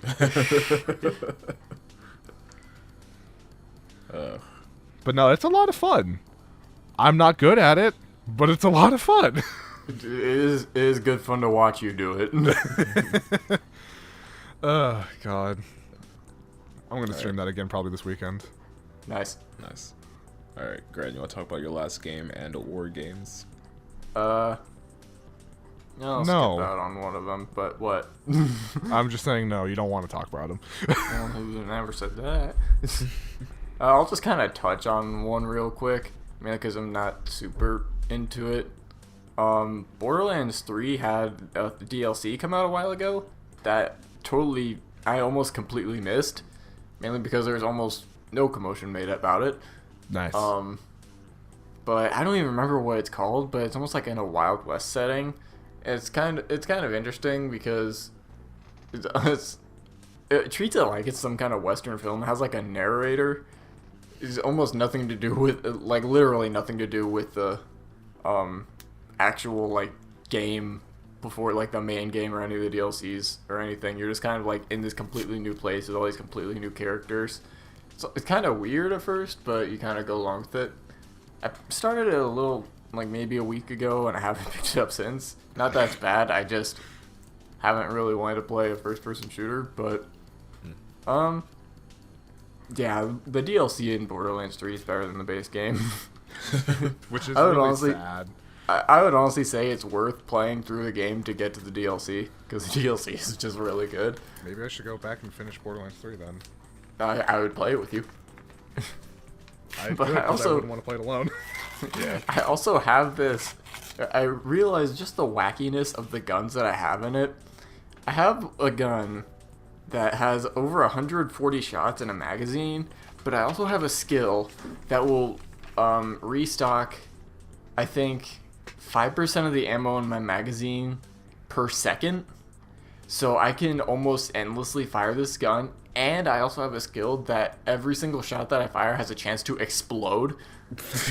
So there's times that literally looks like I'm firing like a full auto grenade launcher. Nice. At like the speed of light, and I have a gun. So you know there's some wacky guns in Borderlands, yes? Yes. That just defy laws of physics, such as the sword gun. Well, I have a gun that shoots. It's a shotgun, but instead of shooting shots, it shoots a laser, a flaming laser, and the laser Aren't all shoots lasers cheeseburgers. What? Not really. When I No. can. Okay, carry on. But this laser shoots something. It shoots cheeseburgers Oh, the Chef Mike gun. that explode into ice. What the fuck? What? Alright, Yes. the burgers make sense. The ice doesn't. Yeah. And it is one of my favorite weapons in the game. It is so ridiculous. It's so much fun. That's a DLC weapon too. So I should really get back into that. I need to anyway. But yeah, that's what I have for that. I really need to actually play that DLC. I'm not super far into it. Nice. Alright. Last two games, because they're both just really quick updates on games that I've talked about before. Let's start with DMC3 just because it's first on the list. So I finished DMC3, and pretty much everything I said before applies here. But now, since what I got was the special edition, right? So now I'm actually going back and playing the game as Virgil this time around. And whew, Is he fun? he's pretty good. Nice. Yeah. So Virgil was always something like a character that people wanted to play as, right? And Devil May Yeah. Cry 4 Special Edition, we got that. And people were talking about like how fucking insane it is, how like the way you play him. He's much more balanced in Devil May Cry 3. And I think that's just because of the way the combat system is much more, I don't want to say dumbed down, but it's much more simple. It's not as mechanically intensive as Devil May Cry 4 or even Devil May Cry, well, obviously Devil May Cry 5 as well. But even then, it's still really fun to play as Virgil. So you get Yamato, which is his space-cutting katana. You get Beowulf, which is like your punch and your martial arts weapon, like your punches and kicks. And then you get another weapon, which is basically Alistair, which is the... you never actually see it. So you know the Devil Sword Sparta, right? Yeah. Alright, so before it became Devil Sword Sparta, it was actually Alistair, which was Dante's dad's weapon. And How many forms has this sword taken? 2. Oh. Yeah, Rebellion's a different thing. Okay. Yeah. But what you do with Virgil is you get Alistair, and you actually get to use that combined with Yamato. And basically what it does, it gives you a round trip, and it gives you Stinger. It's the last weapon that Virgil gets during his final fight, during the final fight that you have with him, but when you play as him, you do get to have that as a weapon that you have at all times. And Virgil, the way he plays is that he plays... It's a weird comparison. Well, it's kind of a weird comparison, but not really. But he sort of has like the thing with Nero, where it's like the moveset is much more... the amount of equipment that you have and the moveset's much more limited. But with Virgil, it's basically... He has this style called Dark Slayer, which is basically Trickster on drugs, where you get to teleport. Well, not in Devil May Cry 3. You don't teleport all over the place like you would in Devil May Cry 4 or even with the Devil May Cry 5 mod. But you basically can teleport in place. You can teleport up, and then you can teleport down from the air. And basically, what you do is that the more you use the style, you get to unlock it. And what it does, it also allows you to actually unlock more advanced versions of skills that you can get with the weapons. Like you can get Judgment Cut immediately, like after the I think it's like off the bat, and then you can also get the Judgment Cut 2 after level 1, which basically allows you to, if you time it right, then you can basically do multiple judgment cuts, the same way he does in Devil May Cry 5. I'm having a lot of fun with them. This makes me very tempted to either buy Devil May Cry 5 on PC because it's not on Game Pass anymore, or buy it on PC just so I can get the modded version of Virgil, or to, at some point, get a Devil May Cry 4 Special Edition so I can play as Virgil there. Is it on Game Pass anymore? No. Dang it. Yeah. But I know it's like... I'd have to buy it if I wanted to play it again.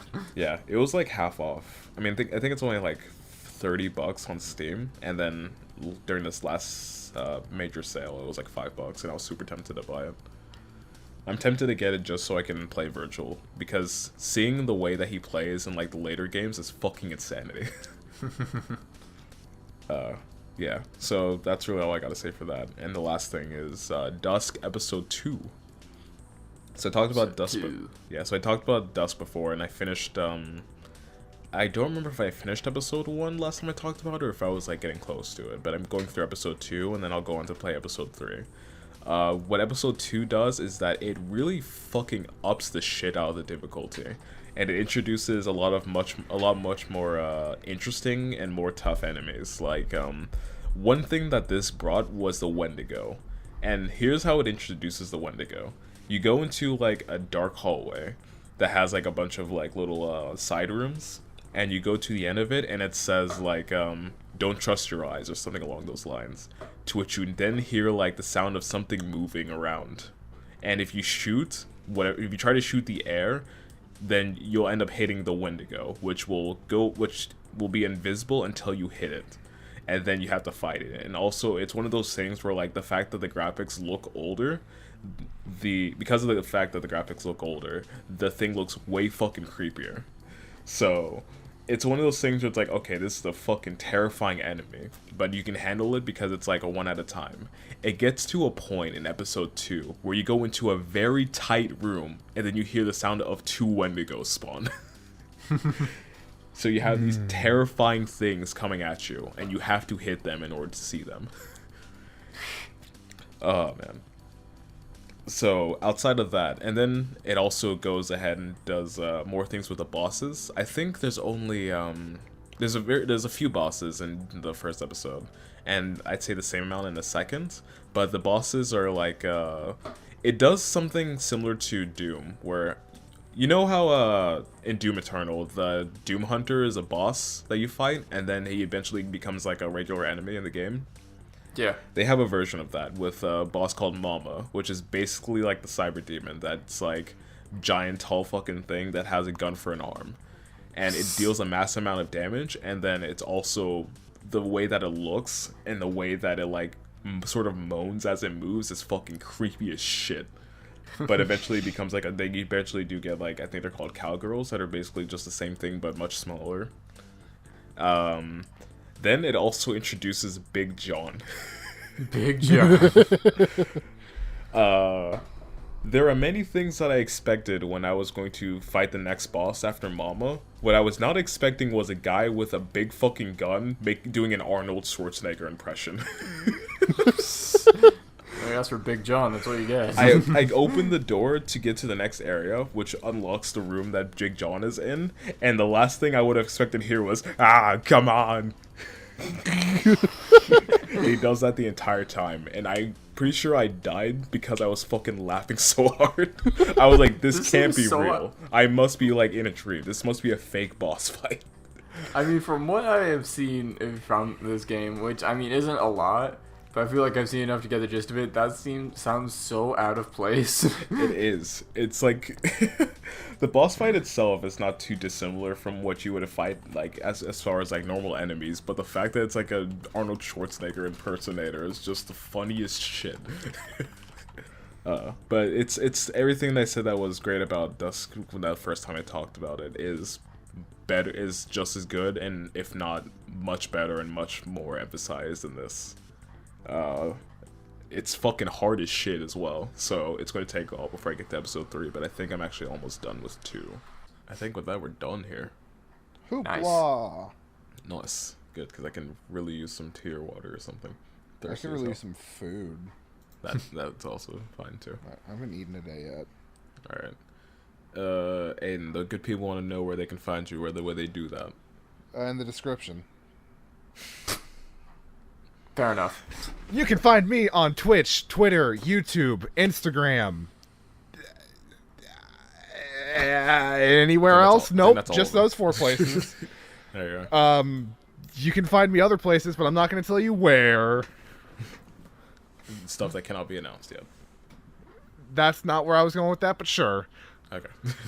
Like, I'm not giving out my Facebook. All right, Grant. Good people want to know where they can find you. Where can they do that?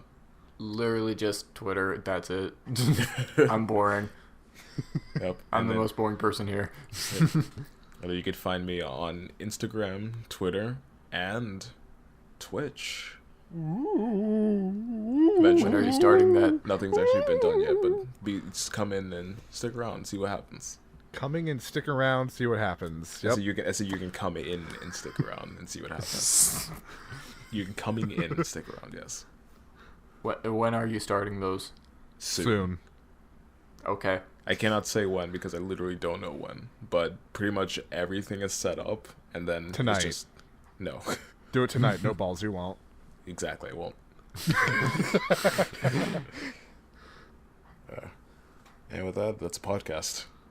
Yes. Is it? I'd hope so. Yeah. Because I want to go do other things now.